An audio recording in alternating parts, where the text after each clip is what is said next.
Hey guys, welcome back to Urban Rhino Tutorials. On this tutorial, we are going to make the tribal beaded necklace. So let's begin. Take one of your chandelier ends here, and you can see why it's called that because it has the 7 rings that your strands will hang from, like a chandelier.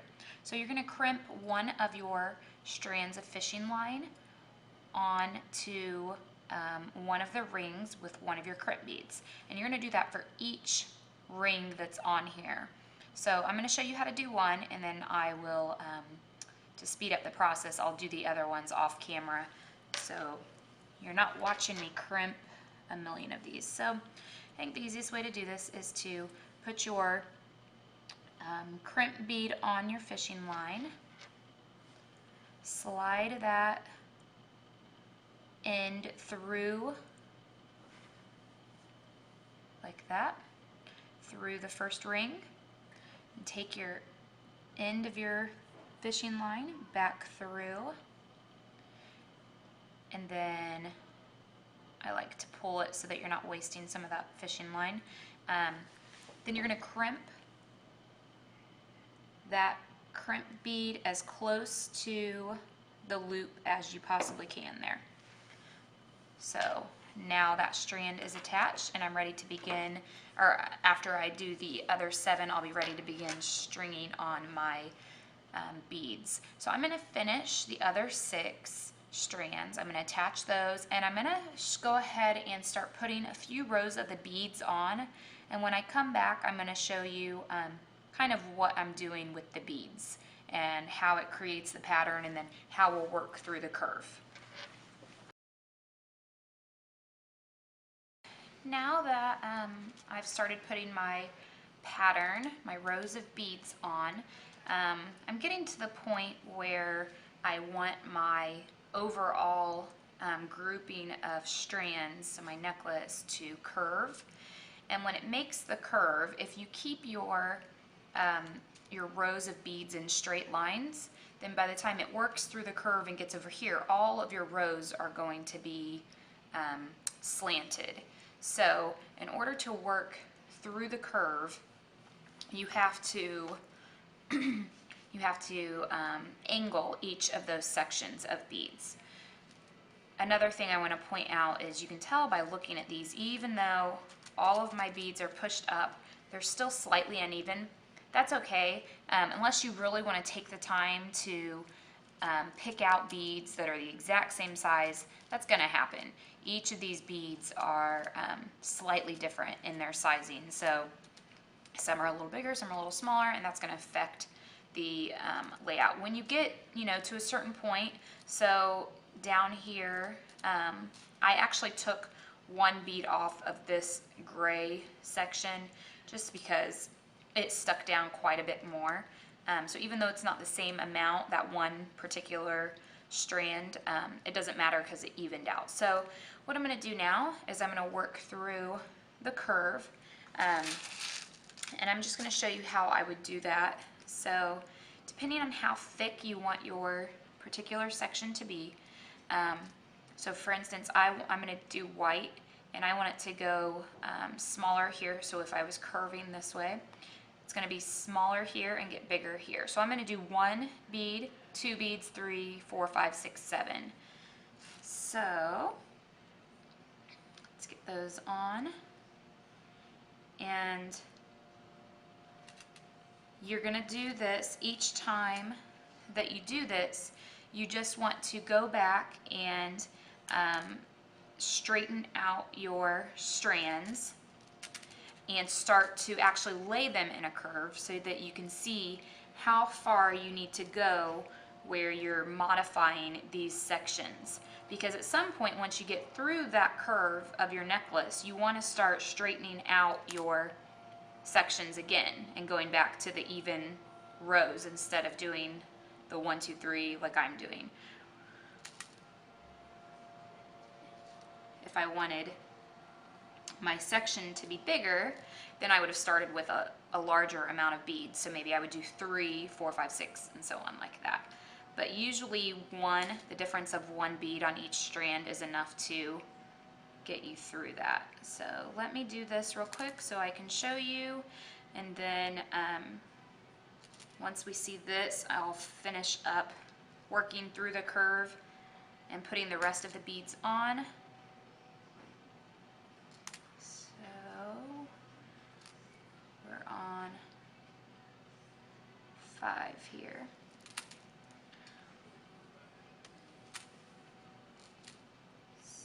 Let's see. And you should have noticed too that once you get to this point, your strands are staying in place a lot better instead of moving around a lot on you.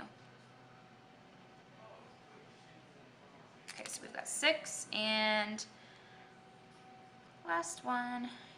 And you should be able to see already how this is an angle. 4, 5, 6,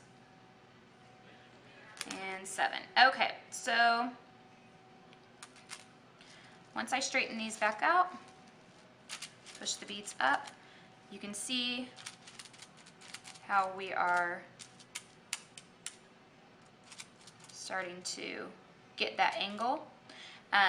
So I'm going to work my way through the curve, continue with that angle, and then finish up the beads, and then I'll show you what you'll do once you get to the end of your strands. Now that I have worked through the curve, I am ready to begin putting sections of straight beads on again. You can see through here how it kind of gets uneven. I personally like that, especially going for kind of a tribal look. I think the uneven part is fine. If you wanted to make that perfectly symmetrical, then you're not going to be able to use an exact tapered amount of beads. So for instance, you wouldn't do 5, 6, 7, 8, 9, 10. You're going to have to just eyeball it and kind of see as you're curving your fishing line, your strands, to see where it ends up, because again, all these beads are different sizes. When I got over here, I did actually do that so that I can begin making my straight sections. So instead of doing 5, 6, 7, 8, 9, 10, I have 5, 5, 6, 5, 5, it looks like 6 and 7. So that's what gives me a straight edge. So now I'm ready to start doing my sections again. So whatever it takes, again, a lot of that is preference, but the main goal is to get through the curve so that these parts over here are back to pretty much straight. So I'm going to finish out putting the beads on, and then I'll show you how to crimp the ends with your other chandelier end. When you get to the point where you have all of your strands complete, what I think is helpful is if you tape a strand down as you finish it. I also, as I put the beads on, I kind of work in sections. So if I know I want to put, a pretty thick white section, then I would put 7 beads on one strand, 7 white beads on the next strand, and so on. That way you're not constantly picking up and putting down each strand. What you're going to do is finish out the end by attaching the strands to your second chandelier end here, your chandelier clasp. So in order to do that, I've already done 5 of them. You want to make sure that you are connecting the strands in order. So if this is your inside strand, you want to make sure that it goes to, so if it's connected to the right, then you want to make sure it's connected to the left in here. So you would work your way from the inside out. That way your shortest strand, and then your next shortest, and so on, all the way out to your longest strand. I get kids who turn these in sometimes, and they have their strands all twisted, and so then you can't see your pattern. So I went ahead and put 5 on here. I'm going to go ahead and connect the other 2. So let me move this stuff, and I just taped them down so that my beads wouldn't fall off.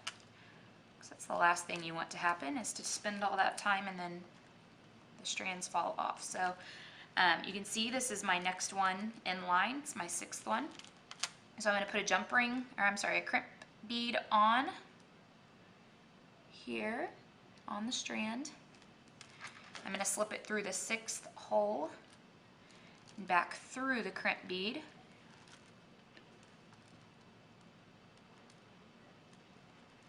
And then I'm going to pull the end of that fishing line so that my beads, so that there's no slack and that the pattern stays in place. Okay, and once I get that there, I'll take my pliers, my needle nose pliers, and crimp that. And you want to make sure that you crimp it really well. Again, I've had students that have lost their entire strand of beads because they did not crimp their bead well enough, and it came undone. And then you just trim off the excess fishing line. And then last one here. Get that one on. So it's the 7th strand, so it's going to be the 7th one in line. So again, slip the crimp bead on first, slide it through the 7th hole, slide that in back through,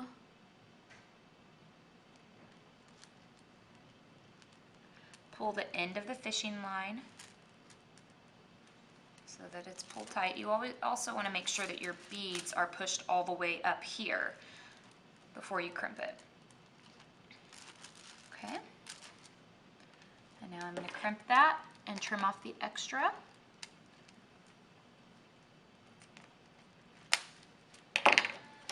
And now the next step will be to attach, so you can see here, pattern. Next step will be to attach the chain. So right when I come back, that's what we'll be doing. The last step of this necklace is to attach the chain that your beads will hang from. And when you do that, you're just going to, you can do one of two things. You can use a jump ring and attach it onto your chandelier and that way, or you can just open up one of the links of your chain, which I'm going to do, and you can just hook it on that way. So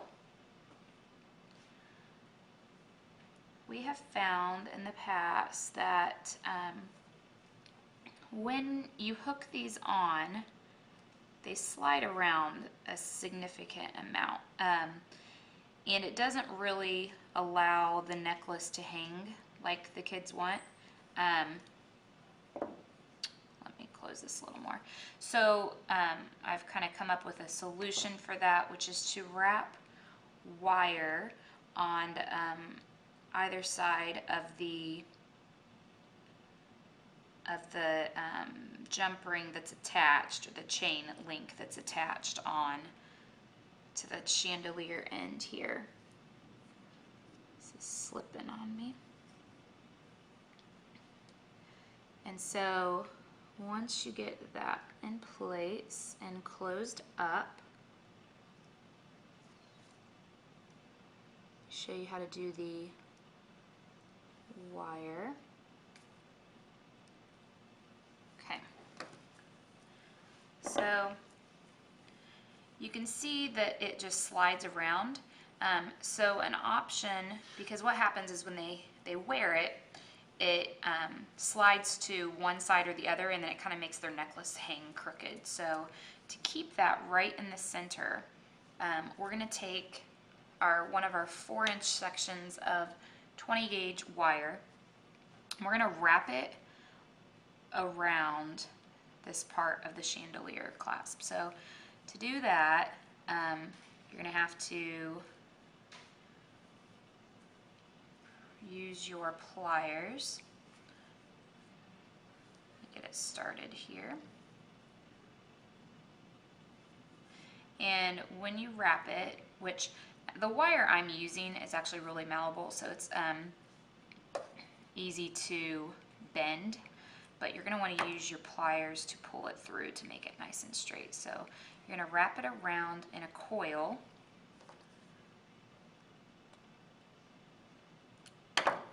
Once you get to the center part, you want to allow that link of your chain or the jump ring, depending on what you use. You want to allow that to stay there. And I'm actually going through the link. And then I'm going to go on the other side of it.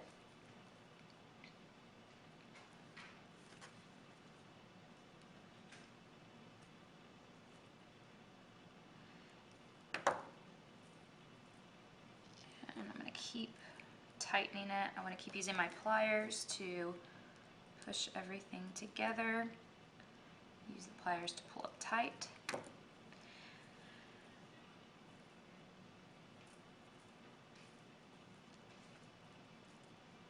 Okay. Once you get finished, you'll do the other side, obviously, and then you're just going to hook on a lobster clasp. And the nice thing about the chain is that you can attach the lobster clasp at any link in the chain if you want to wear it shorter one day, longer the next. It's completely up to you. Okay, so I'm going to go through one more time.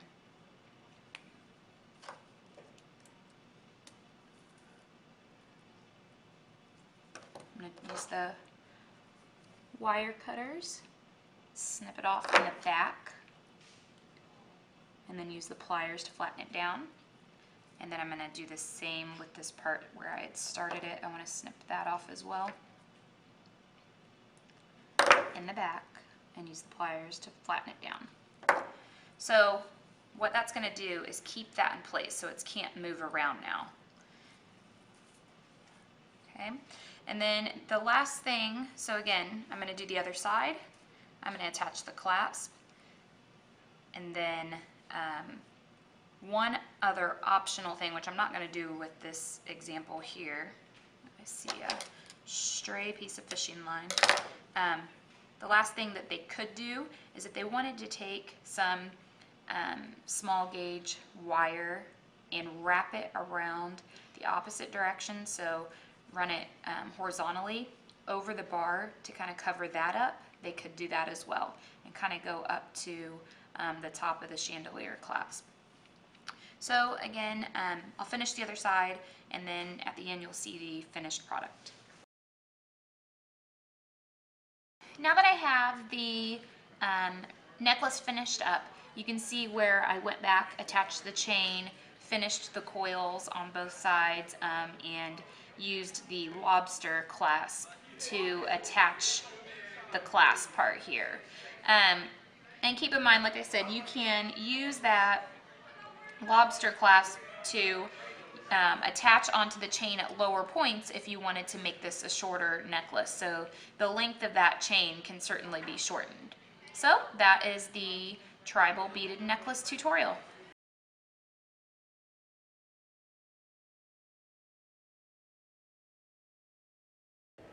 Thanks for watching. If you liked this video, make sure you give it a thumbs up and subscribe to our channel.